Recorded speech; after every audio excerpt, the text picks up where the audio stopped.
საყოველთაო სახალხო განხილვის ფარგლებში დღეს ჰქონდა შეხვედრა სხვადასხვა რელიგიების წარმომადგენლებთან, როგორც ქართული მართლმადიდებელი ეკლესიის, ასევე სომხური ეკლესიის, ებრაელთა თემის, იეზიდები, კათოლიკები, მუსლიმური თემის, ბაპტისტური ეკლესია, ყველა ძირითადი რელიგიის წარმომადგენლებთან ჰქონდა საუბარი იმ კონსტიტუციური კანონის პროექტზე, რომელიც ოჯახურ ღირებულებებს და არასრულწლოვანთა დაცვას ეხება და განვიხილეთ საკითხები დეტალურად. რა თქმა უნდა, არის სრული მხარდაჭერა რელიგიური კონფესიების მხრიდან ამ პროექტთან დაკავშირებით და ამ მხარდაჭერით, რა თქმა უნდა, ჩვენ საბოლოო ჯამში ვასრულებთ უკვე საყოველთაო სახალხო განხილვის კომისიის მუშაობას და პარლამენტს გადავცემთ შესაბამისად იმ საერთო მოსაზრებებს, რომელიც 11 შეხვედრის შედეგად ჩამოყალიბდა ის რაც საზოგადოებას აქვს პოზიცია ამ კანონთან დაკავშირებით, არის სრული მხარდაჭერა, ამიტომ მნიშვნელოვანი არის რომ პარლამენტმა ახლა უკვე გააგრძელოს საპარლამენტო ფორმატში ამ კონსტიტუციურ კანონის პროექტზე მსჯელობა. ლანდსბერგის განცხადებაზე უნდა გითხრათ, მან ასეთი დაგხვდა, რომ თუ წევრობა უნდა საქართველოს სუვერენიტეტის ნაწილი უნდა დათმოს საქართველოს. თქვენ როგორ აფასებთ და სცენაზე ცნობთ ჩვენ მინისტრები იყვნენ გამოსული აქციის პროცესში? თავისთავად, როდესაც ადამიანი ხარ რაღაც სოციუმის წევრი, შენ თმობ გარკვეულ თავისუფლებებს და ანგარიშს უწევს ხებს და გიწევს ასე ვთქვათ რაღაც წესებით მოქმედებას გარკვეულწილად ზღუდავს, რა თქმა უნდა, გარკვეულ თავისუფლებას. რა თქმა უნდა, სახელმწიფო როცა არის საერთაშორისო თანამეგობრობის წევრი, ის სუვერენიტეტის გარკვეულ დოზას, ასე ვთქვათ, თმობს იმ მხრივ, რომ იზიარებს საერთო პასუხისმგებლობას. და რა თქმა უნდა, ევროკავშირში წევრობას გულისხმობს იმას, რომ გარკვეულ საერთო გადაწყვეტილებებში იღებ მონაწილეობას. თუმცა სუვერენიტეტის ნაწილის დათმობა არ გულისხმობს საერთოდ ჩაბარებას, ხო? და მე სამწუხარო ტენდენციებს ვხედავ, რომ დამოკიდებულებებისა, მათ შორის გუშინ ჩვენი შეხვედრიდან გამომდინარე, რომ ხანდახან არის ასეთი პოზიცია საქართველოს მიმართ, რომ ჩვენთან მოლაპარაკება, დისკუსია და დიალოგი კი არ სურს ზოგიერთებს. სურს ჩვენთვის მითითებების მიცემა და ქართულ ხალხმა უბრალოდ ეს მითითებები უნდა ასრულოს. ეს არ არის რაღაც სუვერენიტეტის ნაწილის დათმობა. ეს არის მითითებებზე დამყარებული ურთიერთობა და რა თქმა უნდა ჩვენ ამას არ ვიზიარებთ. იქნება ეს კანონი თუ სხვა საკითხებიც იყო, რომელზეც ჩვენ ხედავთ უბრალოდ პოზიციას, რომ რახან ჩვენ ვართ ევროკავშირის წარმომადგენლები და თქვენ გსურთ ევროკავშირის წევრობა, რახან გეუბნებით რომ უნდა იყოს ასე, ესე იგი უნდა იყოს ასე. ასეთი მიდგომა, რა თქმა უნდა, ჩვენთვის მიუღებელია. ასეთი მიდგომით უდგება ჩვენი ოპოზიცია და NGO სექტორი, რომელმაც გახსოვთ, თქვათ, საფეხზე უნდა დავდგეთ იმისთვის, რომ მიგვიღონ ევროკავშირში. რაც გულისხმობს იმას, რომ ჩვენ უპირობოდ და ყოველგვარი, ასე ვთქვათ, შეკამათების უფლების გარეშე უნდა შევასრულოთ მითითებები, ანუ ჩვენ უნდა გქონდეს არა მოლაპარაკებები, როგორც ამას ქვია ფორმალურად ამ პროცესს, არამედ ჩვენ უნდა გქონდეს დათანხმებები ჩვენი მხრიდან, სადაც ჩვენ მოგცემთ მითითებებს და ჩვენ უნდა დავეთანხმოთ რაღაცებს და ეს ოპოზიციის და NGO-ების ეს მიდგომა უჩვენებს, რომ მათ სინამდვილეში მე მგონი უნდა საბჭოთა კავშირის წევრობა და არა ევროკავშირის წევრობა. ამ პრინციპზე საბჭოთა კავშირი იყო დამყარებული, სადაც ცენტრი რასაც ითხოვდა, იმას ასრულებდა რეგიონი. და ჩვენ რა თქმა უნდა ევროკავშირს ასე არ ვხედავთ და არც არის ევროკავშირი ასეთი გაერთიანება. ეს არის თანასწორთა გაერთიანება და ნებისმიერი დამოკიდებულება, რომ ჩვენ რახან გეუბნებით ეს ასე უნდა იყოს, ეს არის რა თქმა უნდა არასწორი დამოკიდებულება და ქართველი ხალხი ასეთ მიდგომას არ იმსახურებს. ხო, ეს ცალკე ეს ცალკე სკანდალი არის და ცალკე უპატივცემულობა ქართველი ხალხის, როდესაც უცხო ქვეყნის პოლიტიკოსები გამოდიან ანტისამთავრობო მიტინგზე და მონაწილეობენ ანტისამთავრობო აქციაში. ეს არის ქართველი ხალხის ღია უხეში უპატივცემულობა, როდესაც მისი არჩეული ხელისუფლების საწინააღმდეგო მიტინგზე გამოდის უცხოელი პოლიტიკოსი. როდესაც ჩვენ საქმე გქონდა წინა დღეს პარლამენტის წევრებთან, გერმანიის, ლიეტუვის თუ სხვა პარლამენტის წევრებთან, რომელიც აქციაზე იმყოფებოდნენ, გამართლება ჰქონდათ მათ შორის მინისტრებთანაც ჰქონდა ამაზე საუბარი და გამართლება, რომ პოლიტიკოსები არიან, თავისუფალი მანდატი აქვს და მასზე სახელმწიფო რაიმე გავლენას ვერ მოახდენს. მაგრამ როდესაც საგარეო საქმეთა მინისტრი გამოდის ქართველი ხალხის მიერ არჩეული ხელისუფლების საწინააღმდეგო მიტინგზე სიტყვით, ეს არის ქართველი ხალხის უპატივცემულობა. რასაც ქართველი ხალხი ვისგან, მაგრამ ბალტიის ქვეყნებისგან, ლიეტუველი, ესტონელი და ლატვიელი ხალხის წარმომადგენლებისგან, თუმცა ლატვიის მინისტრი არ გამოსულა ეგ სიტყვით, ამიტომ მას გამოუტოვებ. ლიეტუველი და ესტონელი ხელისუფლებისგან ამას არ იმსახურებს არანაირად. ჩვენ დამოუკიდებლობის მოპოვების დროს სწორედ ბალტიელებთან ერთად ვიბრძოდით დამოუკიდებლობისთვის და გახსოვთ თქვენ მაშინ როგორი სოლიდარობა იყო ჩვენი მხრიდან მათ მიმართ. და ასეთი დამოუკიდებულება ლიეტუველი და ესტონელი ხელისუფლების წარმომადგენლების მხრიდან ქართველი ხალხის მიმართ არის რა თქმა უნდა ძალიან ცუდი, არასწორი და არის ჩვენი საერთო ისტორიის მივიწყება სამწუხაროდ.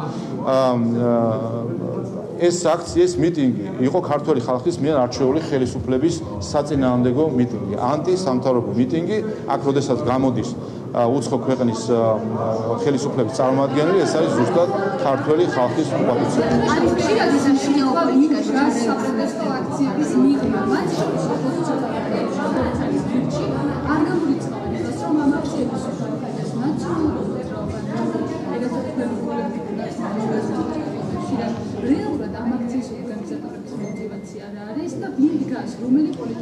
ჩვენ ხედავთ ანუ სცენაზე ხო ჩანს ვის ხედავთ სცენაზე ხედავთ რადიკალური ოპოზიციის და რადიკალური NGO-ების სიმბიოზს რომელიც უკვე განან არა გვერდიგვერდ არამედ ერთმანეთში არიან არეული ეს არის სიმბიოზი უცხოეთიდან დაფინანსებული რადიკალური NGO-ებისა და რადიკალური ოპოზიციის პარტიისა რომელიც ასევე უცხოეთიდან არის მფარველი ესენი არიან ზუსტად ორგანიზატორები მათ შორის ესეც ხაზგასასმელია და სკანდალური არის ისიც რომ ამ აქციების მშვიდობიან ხასიათს გადაზრდიდნენ ხოლმე ძალადობრებში ზუსტად ეს NGO-ები მათი მოწოდების შედეგად გადაიზრდებოდა ხოლმე ეს აქციები ძალადობრებში შეგახსენებთ რომ ზუსტად რადიკალური NGO-ების სცენიდან მოწოდების შემდეგ ხდებოდა მოწოდება იყო ხოლმე რომ მოხდარიყო ბლოკირება პარლამენტის შენობის თავისთავად კანონდარღვევა არის ერთი და მეორე ყველა კარგად აცნობიერებდა რომ ამ ბლოკირებას მოხდებოდა ფიზიკური კონტაქტი პოლიციასთან და შესაბამისად ინსპირაცია რაღაც ძალადობრივი სცენარისა და ხედავდით ჩვენ შემდეგ თავდასხმა საქართველოს პარლამენტის შენობაზე თავდასხმას პოლიციელებზე და ზუსტად NGO-ების ინსპირირებული იყო ძალადობრივი აქცია.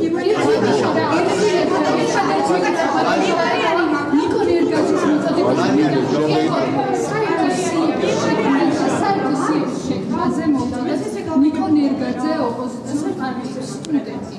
თქვენი თანაგუნდელები ქართული ოცნებიდან ამბობენ რომ ოპოზიციის სტუდენტებს აი და ამ მოძებნებს აღგარებსო საერთო სიის შექმნასთან დაკავშირებით.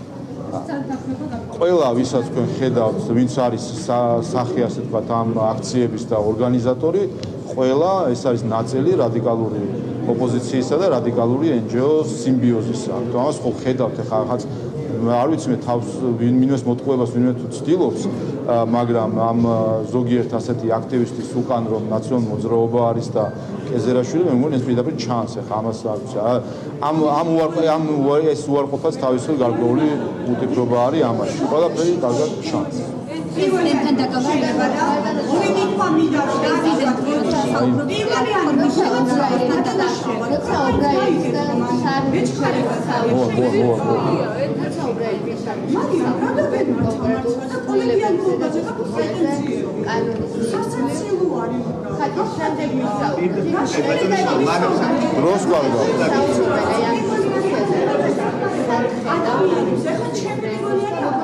ახლა ამერიკული სტანდარტით მოიქცევი და გავალიცოდე.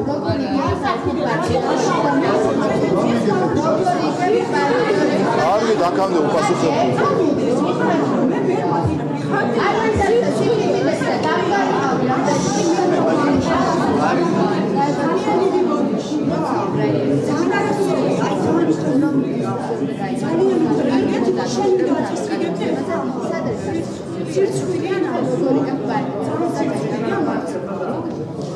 უყურეთ ჩვენ ხომ მას შემდეგ რაც მოხდა ამ კანონპროექტის ინიციირება 2 თვე არის თუ არ ვცდები უკვე მიდის დისკუსია ყოველ დღე ამ 2 თვის განმავლობაში ყოველ დღე ჩვენ ვცდილობდით შემოგვეყანა საგნობრივ დისკუსიაში როგორც ოპოზიცია ისე NGO-ები და ისე განსაკუთრებით უცხოელი აქტორები ყოველ დღე ვცდილობდით შემოგვეყანა საგნობრივ დისკუსიაში ნაცვლად საგნობრივ დისკუსიისა ჩვენ ვიღებდით ყრუ კედელს ლოზუნგებისა, სლოგანებისა და იარლიყებისა. ამ იარლიყებს აწებებდნენ NGO-ები, ამ იარლიყებს აწებებდნენ ოპოზიცია და ამ იარლიყებს აწებებდნენ მათ შორის უცხოელი აქტორები.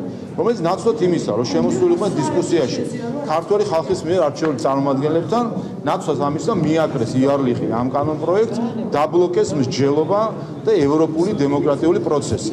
აი ეს იყო ზუსტად რუსული სტილი, რასაც ჩვენ უყურებთ 2 თვე, როდესაც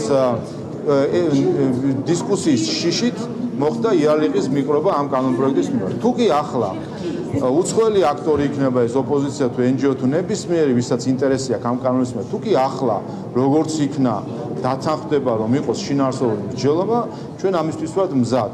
მათ შორის არის ტექნიკურად შესაძლებელი იმისთვის, რომ თუ კი ჩვენ ამ შინაარსობრივი მსჯელობის შედეგად რაიმეზე შევჯერდებით, ეს ასახული იქნას ვეტოს მეშვეობით საბოლოო რედაქციაში კანონპროექტის.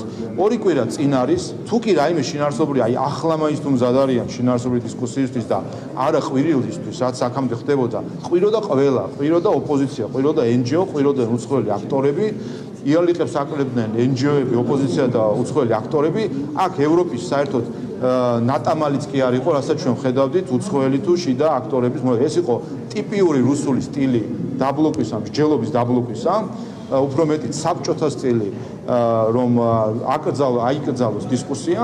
თუ კი ახლა ვინმე მზად არის, რომ შინაარსობრივი დისკუსია გამართოს, ჩვენ მზად ვართ, თუ კი რამეზე შევჯერდებით, ამის ტექნიკური საშუალებებიც არსებობს, როგორ აისახოს.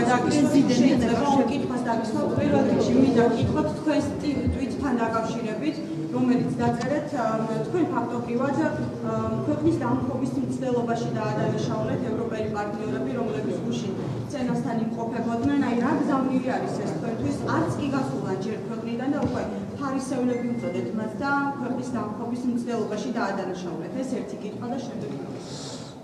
საქართველოს ისტორიაში პირველად მოხდა 30 წლიან ისტორიაში, როდესაც უცხოელი პოლიტიკოსები ანტისამთავრობო მიტინგზე გამოვიდნენ. თან იმ ქვეყნის წარმომადგენლები, რომლებიც არიან არა მხოლოდ ჩვენი პარტნიორები, არამედ რომლებთანაც ჩვენ გვაქვს ისტორიული კავშირი ჩვენი დამოუკიდებლობის ბრძოლის გზაზე. და რა თქმა უნდა, ის რაც ჩვენ გუშინ ვიხილეთ, განსაკუთრებით როდესაც საქმე ეხება მინისტრებს, თუ კი მანამდე პოლიტიკოსებზე კიდე შეიძლება რაიმე ითქვას, რომ რა ვიცი, თავისუფალი არიან და ვერ კონტროლდებიან.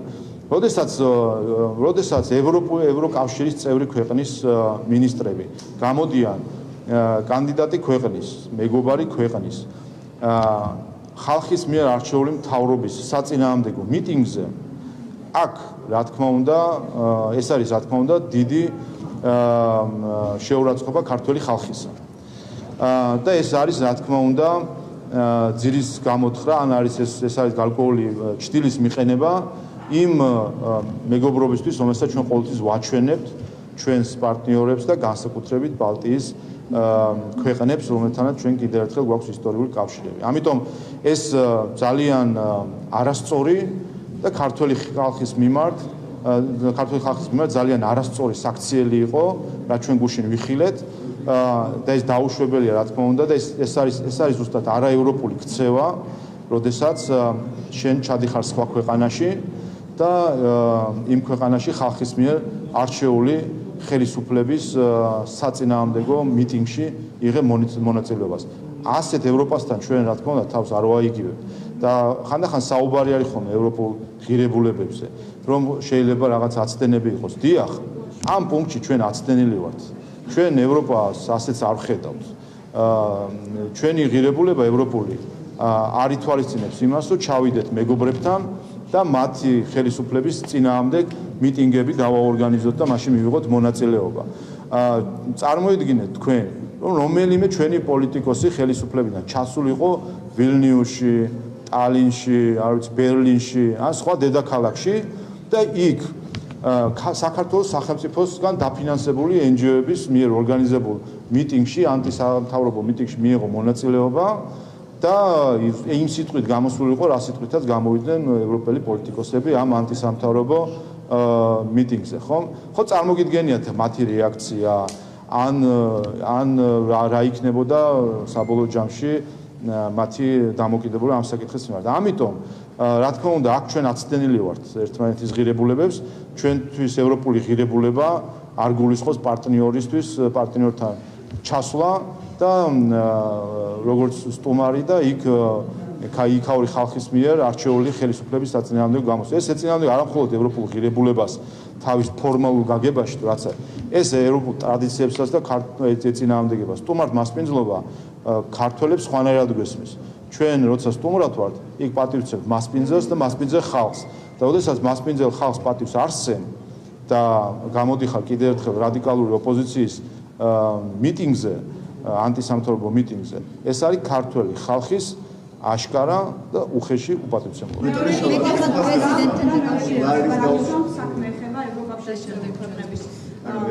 მაგრამ გუშინდელ განცხადებაზეც გეტყვით, ხომ არ გინდა დავაწყოთ.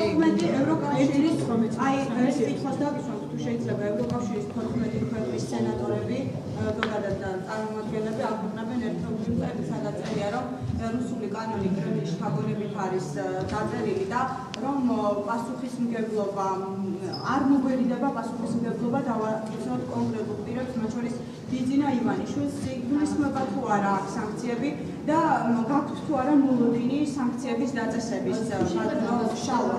რამე საცხოვრია ამერიკის სენატორებზე და ევროკავშირის 14 ქვეყნის სათავე დასავლეთის ერთობლივ კოორდინირებულ პასუხზე.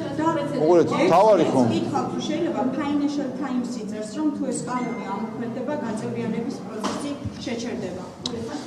გასაგებ, მოგეთ თავარი ხო ჩვენ ქართველებს რა გვაინტერესებს, ხო? ჩვენი ქართული და ევროპული ღირებულება თავარ რამეს ყარნახობს, რომ ყოველთვის ვიყოთ სიმართლის მხარეს და არა განცხადებების და აღქმების მხარეს. ვეძიოთ ჭეშმარიტება. განცხადებები და რომ კონდეს გადამწყვეტი მნიშვნელობა და არა სიმართლეს, ჩვენ ისეთი განცხადებები მოვისმინეთ გუშინ ევროპელი მინისტრებისგან ანტისამთავრობო მიტინგზე, რომ მაშინ ესე ამას უნდა აუყვეთ, მაგრამ ჩვენ ხო ჭეშმარიტება და სიმართლე გვაინტერესებს და ჭეშმარიტება და სიმართლე კი არის შემდეგში, რომ დღეს საქართველოს ისე როგორც ბევრ ქვეყანას, მაგრამ საქართველოს განსაკუთრებით აქვს გამოწვევები იმასთან დაკავშირებით, როგორ ხდება ქართულ ხალხს მცდელობა უცხო ქვეყნებიდან. ამაში გულისხმობა აბსოლუტურად ყველა ქვეყანა. ერიც და მოყვარიც, ყველა არის უცხო ქვეყანა ქართული ხალხისთვის და ქართული სახელმწიფოსთვის, გავლენის გავრცელება ქართულ ხალხზე და როდესაც ეს ამ გავლენისთვის შემოსული დაფინანსება არის ქართული ხალხისთვის გაუმჭვირვალე. მათ შორის ევროპული ფული არის ნაწილობრივ გაუმჭვირვალე, მათ შორის ამერიკული ფული არის ნაწილობრივ გაუმჭვირვალე, ევროპული ფული მათ შორის ნაწილობრივ იხარჯება ისეთ აქტივობებს, რომელზეც კეთილსინდისიერი დონორი არ უნდა ხარჯავდეს და ამერიკული ფულის ნაწილიც იხარჯება ნაწილობრივ ისეთ აქტივობებზე, რომელზეც კეთილსინდისიერი დონორი არ უნდა ხარჯავდეს და ამას სჭირდება რეგულირება.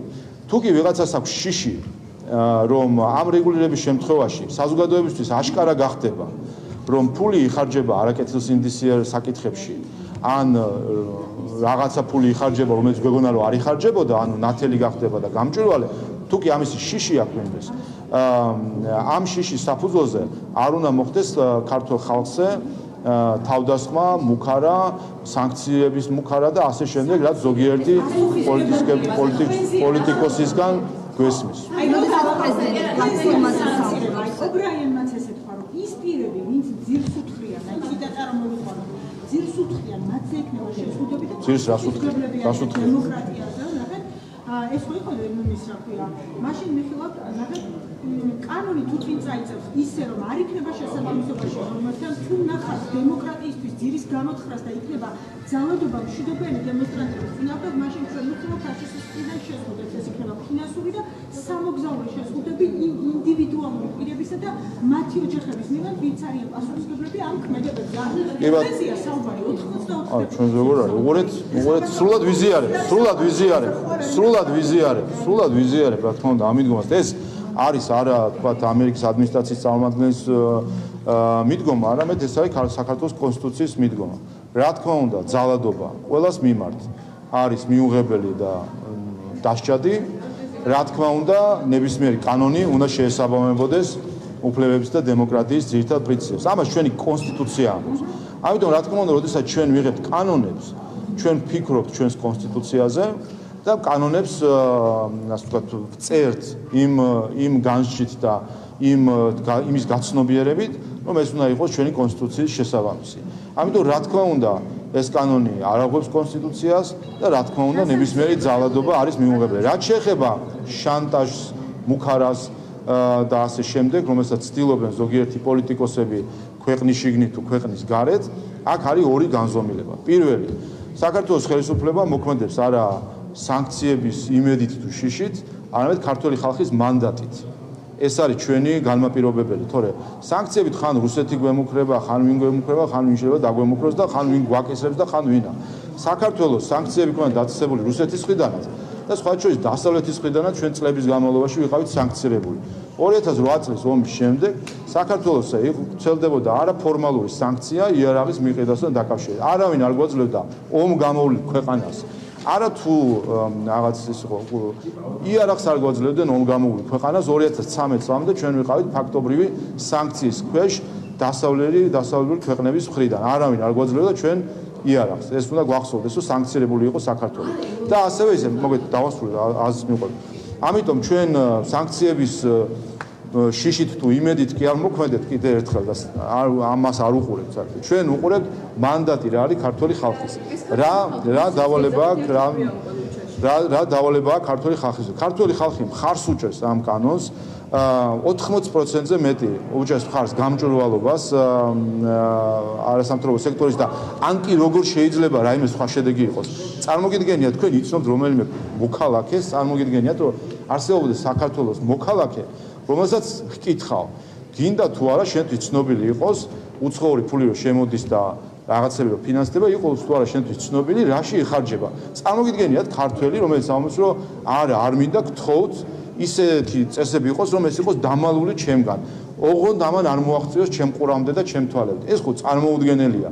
და თუ კი ვინმე ამას იტყვის, ხო წარმოგიდგენთ რამდენად ასე ვთქვათ გავლენა უნდა იყოს მოხდენილი იმისთვის რომ მას აურიონ ტვინი ამხრივ და გავაგრძელებ მეორე განზომილებას სანქციების მეორე განზომილებას ლაპარაკია სანქციებს მე დამასანქციონო მაშინ იმიტომ რომ ჩვენ ამით არ ვინტერესდებით არანაირ უყურეთ მე აი ეს რატო არის აი მაშინ თქვენ არ ელოდებით იმიტომ რომ ჩვენზე დამოკიდებული უყურეთ ჩვენ ვართ ქართველები და ვცხოვრობთ საქართველოში ჩვენზე დამოკიდებულია ჩვენი ბედი და ჩვენი ქვეყანა და ჩვენი გადაწყვეტილებები სოფლიოს 200 სხვა სახელმწიფო რა გადაწყვეტილებას მიიღებს ეს ჩვენზე დამოკიდებული არ არის საკითხი შემდეგში ჩვენ მოქმედებთ დანარჩენი 200 სახელმწიფო რა გადაწყვეტილებას მიიღებს ამის მიხედვით თუ რას გვეუბნება ქართული ხალხი ამის მიხედვით და თეორია სუვერენიტეტის გვეუბნება რომ ქართული ხალხია გადამწყვეტია და ჩვენი ისტორიაც ამას გვეუბნება რომ შენ ხალხს მოусმინო იმიტომ შენ ხალხს სახელმწიფო აი ამიტომ არის ეს ამას გეუბნებით რომ საქართველოს მოსახლეობის უმრავლესობა ხარს უჭერს ამ კანონს და სწორედ ამიტომ მოქმედებს რა თქმა უნდა მოდი გეტყვით აი პასუხი ვასრულებ პასუხს ყველა ამ რა ძალიან დაინტერესებული ხარ. აი ხა გადავდივარ მეორე ნაწილზე ამ სანქციისა, აი ეს თქვენი ინტერესიდან გამომდინარე ესეც მიჩნდება. ამას გარდა ჩვენ ხედავთ რას, რომ ჩვენი დამოუკიდებლობის 30 წლიან ისტორიაში ამგვარ კანონთან დაკავშირებით შარდსა მოლოტოვის კოქტეილი ესროლეს ადამიანს და ცოცხლად წვანდა. წელს რას ხედავთ, რომ თურმე არსებობენ ქართველები, რომელიც ისტორიულად ვიცით ჩვენ, ადრე სხვა დედაქალაქებში დარბოდნენ ხან სპარსეთში და ხან სხვა რა ვიცი მე სხვა იმპერიებში თუ ქვეყნებში რომელსაც შეიძლება გავლენა ქონდათ სავე დარბოდნენ და იქ აბეზღებდნენ თავის კონკურენტებს და ითხოვდნენ რომ წამოდი ახლა ლაშქარი წამოასხი და რაიმენაირად დასაჯე ჩემი კონკურენტი მე იგივე ხალხის შთამომავლები დარბოდნენ მოსკოვში და იქ ითხოვდნენ ცენტრიდან რომ დაესაჯა მისი კონკურენტი იმისთვის რომ რაღაც გზა გათავისუფლებოდა მას თანამდებობას დღეს იგივე ხალხის შთამომავლები ქართველები დარბიან ბრიუსელში და ვაშინგტონში იმისთვის რომ მოძებნონ ადამიანები რომელნი დააბეზღონ თავისი კონკურენტები რომ მოდი დასაჯე რომ მე გზა გამეხსნას ხელისუფლების აი ასეთ ქართველებთან გვაქვს საქმე რომლებიც არ ერიდებიან ღიად ისაუბრონ ჩვენ აღმოჩნდა რომ ყავს ასეთი NGO-ები რომლებიც უცხო ქვეყანაში დადიან საკუთარ ქვეყნის წინააღმდეგ ჩარევას ითხოვენ ჩვენ ყოლია პოლიტიკოსები, ხალხის მიერ არჩეული, რომლებიც დარბიან ბრიუსელში და ვაშინგტონში და საქართველოსში და საქმეებში ჩარევას ითხოვენ. Sankcija იქნება ეს თუ მე შეიძლება ჯარიც მოითხოვონ და ოღონდ რაიმენაირად ჩაარევინოს ხები. Აი ეს ხო არის, თუ კი რამე არის ღალატი. Აი ეს ყველა თითოეული ადამიანი ხო ჩადის ღალატს. როდესაც უცხო ქვეყანას ბრიუსელში და ვაშინგტონში დარბის და ითხოვს რომ მოდი ჩამოდი და ჩაერია. ასეთმა ხალხმა მოიყვანა გუშინ სცენაზე უცხო ქვეყნის მინისტრები დააყენა იქ და სცენიდან დაუორგანიზა ტაშს უკრავდა და უხარიათ და აზიარებენ რომ რა კარგია რომ უცხო ქვეყნის მინისტრი ჩამოდის და ჩვენი ხალხის მიერ არჩეულ ხელისუფლების საწინააღმდეგო მიტინგში იღება მოეძა. აი ეს თუ რამე არის ქვეყნის ღალატი, აი ეს არის მთელი ღალატის მთელი ანატომია, რასაც ჩვენ ხედავთ. კიდევ ერთხელ ყურადღებას არ ვაქცევ ამ თემას საერთოდ. მოდი ერთხელ კიდევ ხოლო რაც შეეხება კითხვებს რომ სანქცია ასეთი რომ იყოს ისეთი თქვენი ოჯახის წევრი სად გაფრინდა გეშინია არ გეშინია ესეც არის იმ ოპერიდან ესეც არის იმ ოპერიდან სადაც არის ასე თქვათ ბოროტი მოლოდინი რომ იქნებ რაღაცაერად დაგჩაგრონ იქნებ ვიღაცამ რაღაცა გვიყოს იქნებ ნახე ძლიერი მოგვერიოს დაგვიჩაგროს ჩვენი მოქალაქე აუკრძალოს რაღაცა აი ეს სიხარული საქართველოს მოქალაქეს და ეს გარკვეული სასიხარულო წინადგრძნობა რომ უჩნდება რომ აბა მოდი იქნებ რაიმენაირად უცხოელმა დაგჩაგროს ჩვენ ამას რამე საერთო აქვს ქართველობასთან, პატრიოტიზმთან. ამ ასეთ ადამიანს ეს ქვეყანა უყვარს, თავისი ერი უყვარს, თავისი თანამოქალაქე უყვარს. რა გამოდის იცით რომ იმისი თავი არა აქვს, რომ თავად მოერიოს, თუ კი რაიმე უნდა გააკეთოს, იმისი თავი არა აქვს, რომ დაარწმუნოს საქართველოს მოსახლეობა რომ მას ხმა მისცეს და ხელისუფლებაში მოვიდეს, ამის თავი არა აქვს. გარბის ქვეყნის გარეთ და უცხო ქვეყნების ჩარევას ითხოვს. მითხარით რითი განსხვავდება ეს ხალხი იმათგან, რომ გარბოდა სხვადასხვა ქვეყნებში ისტორიულად და აქ ჯარი შემოყავდა სხვისი ჯარები იმისთვის, რომ თავისი ძალაუფლებისთვის გზა გაესწრო. რითი განსხვავდება მოსკოვში რომ დარბოდრე და ცეკას, რა ვიცი, მთავარი ცენტრები რაც იყო, სახელები აღარც ვიცი, აი რომ დარბოდნენ მოსკოვში და იქ რომ აბეზღებდნენ სხვას ვიღაცას თანამდებობის პირს, რომ ის იქიდან მოეცილებინა და მისთვის გზა გაეთა. აი ამ ხალხის შთამომავლები არიან. აი ამ ნირის ადამიანები შთამომავლები არიან დღეს იმ NGO სექტორში და იმ ოპოზიციაში ის ადამიანები, რომლებიც არ ერიდებიან მაგათ სუვერენიტეტზე როგორ უნდა ისაუბრო, არ ერიდებიან, რომ უცხო ქვეყანას მოთხოვონ ქვეყნის შიდა საქმეებში ჩარევა. ეს არის ღალატის ჩვეულებრივი ანატომია.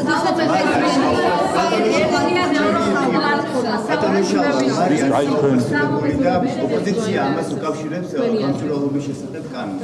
ამ შემთხვევაში თქვენ როგორ ამ გამოიწვია ეს გაუფასურება ლარის და უკავშირდება თუ არა კანონს რომელიც მიიღეთ 3 წლის წინ. არა მგონია რაიმე კავშირი ამასთან გქონდეს, ეს მე ამდენაც ვიცი არის ჩვეულებრივი მოკლევადიანი ასე ვთქვათ მომენტი, რომელიც არაერთხელ ყოფილა და ჩვეულებრივად გადაევლის. სწორედ ეს აქაც კიდე ერთი არის ხომ ეს ცდილობა სპეკულაციის, რომ საკუთარი ქვეყნის მათ შორის ფინანსური გადობის საკითხი დაუკავშირონ ყველაფერს თვითონ თავის პოლიტიკურ მიზნებს. არ ვიცი ამ ხალხთან უკვე რთულია საერთოდ რაიმეზე ისაუბრო, როცა საქმე ეხება ქვეყანას, სამშობლოს, პატრიოტის, რა ვიცი მე, ეკლესიას და ასე შემდეგ. ესეც ნახეთ, ხო უცხოელი ჩამოგვივიდა და აქ ეხა ეკლესია დაგვიწუნა და ქართული რელიგია დაგვიწუნა, რომ აი და ამ ადამიანს ტაშს უკრავენ. ესალმებიან იმ ხრივ, რომ გახარებულები იყვნენ, როდესაც ბუნდესტაგის დეპუტატი თავს დაესხა ქართულ ეკლესიას. აი განსაკუთრებით გერმანელი პოლიტიკოსის მხრიდან ასეთი რამის ნახვა ჩემთვის პირადად არის შოკის მომგვრელი და ამას რომ ზოგიერთი NGO ტაშს უკრავს, აჩვენებს რომ საერთოდ ადამიანები გასული არიან რაღაც ეროვნულობის და პატრიოტიზმის ნებისმიერი სენტიმენტით.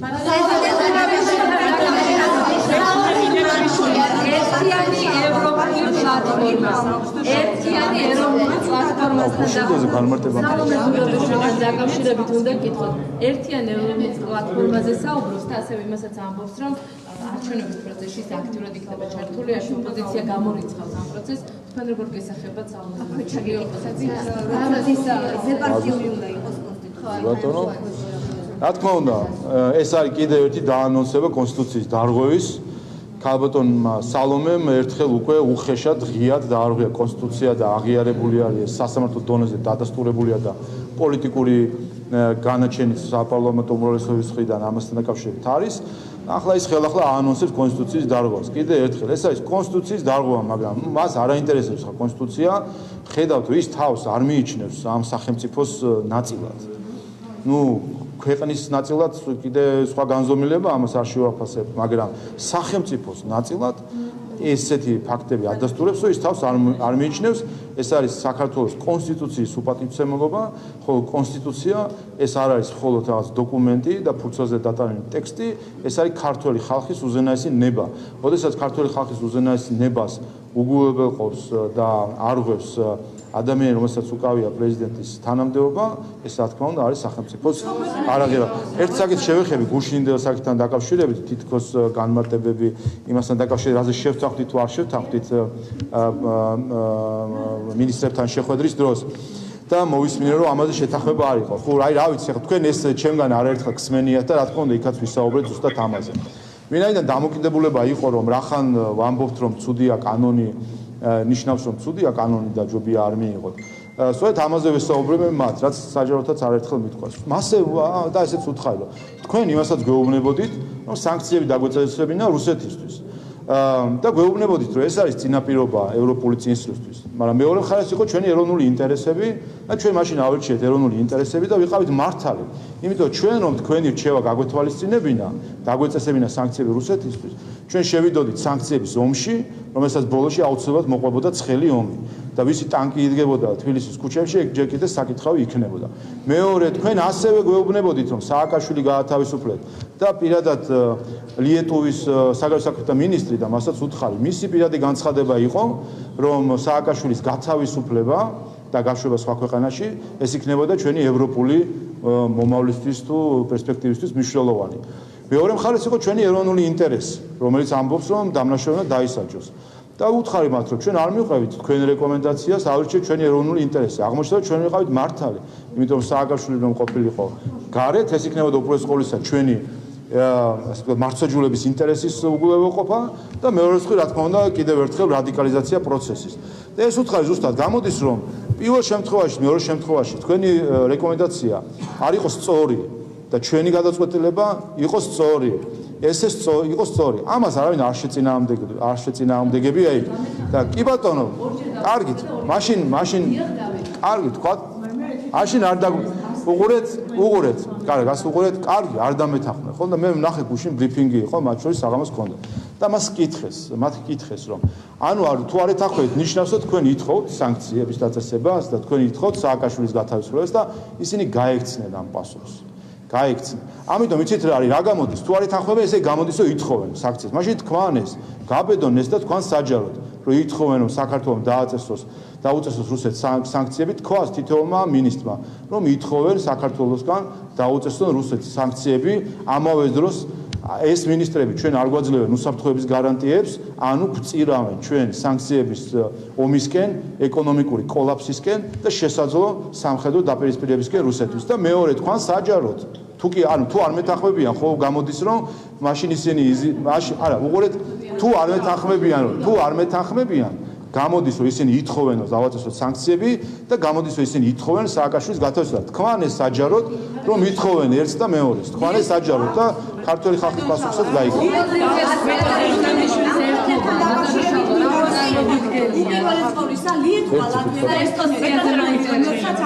უცხო ქვეყნებს უწოდებთ და აი უცხო ქვეყანა და ასე შემდეგ.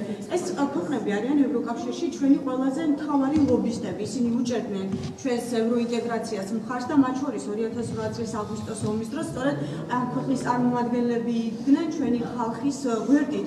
ხო, რას ნიშნავს, როდესაც თქვენ ახლა უცხო ქვეყნებად მოიხსენიებთ ჩვენს მთავარ ლობისტებს, მთავარ მოკავშირეებს ევროკავშირში და ტოვებთ თუ არა ამ განცხადებებით ფაქტობრივად საქართველოს რუსეთის იმედად და ერთიც არასოდეს არ მოგვისმენია თქვენი განცხადებები რუსეთის ჩარევასთან დაკავშირებით და რუსეთის გავლენასთან დაკავშირებით.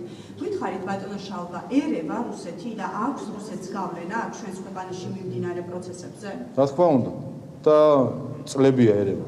ერევა იმით, რომ აქვს ოკუპირებული საქართველოს ტერიტორიები, რაც არის არა მხოლოდ ტერიტორიის ოკუპირება, მაგრამ არამედ ეს არის ასევე სამხედრო ასე ვთქვათ გარკვეული ზემოქმედება და შანტაჟი დანარჩენ ტერიტორიაზე მიყვება.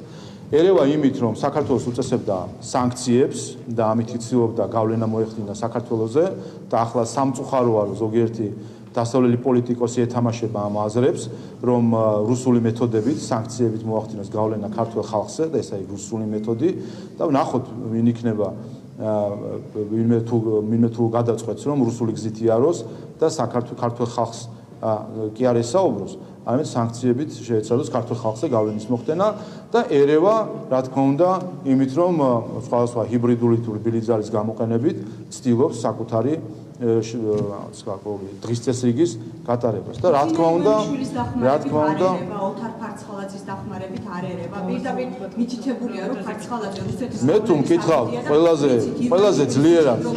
ყველაზე ძლიერად რუსეთის საქართველოს საკითხებში ერევა ოპოზიციური პარტიებისა და მათი კუთვნილი მედიის საშუალებით. რაში გამოიხადება? გამოიხადება იმაში, რომ ნებისმიერი სამოქალაქო უთანხმოება, ნებისმიერი დაპირისპირება და პოლარიზაცია სინამდვილეში აწყობს ზუსტად რუსეთს და ამას აკეთებს რადიკალური ოპოზიცია და მისი კუთვნილი მედია. ასე რომ გილოცავთ თქვენ რუსეთის რბილი ძალახანი.